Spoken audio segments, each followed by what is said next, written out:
Don't know if it's going to get him through on this battle. That being said, we're going to swap him around, see what Mata can do up front. This is, I think, another scenario where Austin really needs to put down a really good, solid run. Doesn't need to be extreme, it's just to be clean. Needs to be tough, but he's going to have to force an error from Ken Gucci. Now Austin comes up the hill. You got to think, how many times has Ken Gucci been at this track? Well, 22 years to be exact.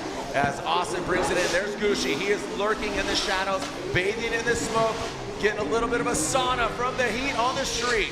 Now coming back down the hill, here comes Austin. It's a great lead run so far, a little tight there, backing off just a little bit, but Gucci applied the pressure. Let's take a look at it again. What are your thoughts, Jacob, at first glance? Yeah, Mata, I mean, made up a big difference there from his chase into his lead, so a little bit of a slower initiation there, but it does get him to push out just a little bit wide there, which is, I mean, wide where we need him to be.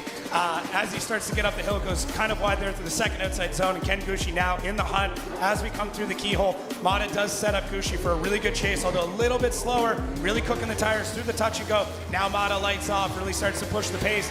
Ken does a good job of starting to close the gap without overcommitting and diving in too hard. So great job there by Ken in the chase. Mata does leave a really good lead for him to be able to get into those spots. So Ken, this is a veteran run from Ken. Absolutely. Because the spots where a lot of drivers would panic and dive, Ken didn't. He actually held back and realized, okay, I can get this in a different spot. So right through here, a lot of drivers would dive really, really hard through there, and Ken goes, okay, I'm gonna lay back just a bit, holds a little bit longer, then catches the transition, so he can end on a nice high note. So it just looks fluid. It doesn't look panicked. But this like is the reservation. And that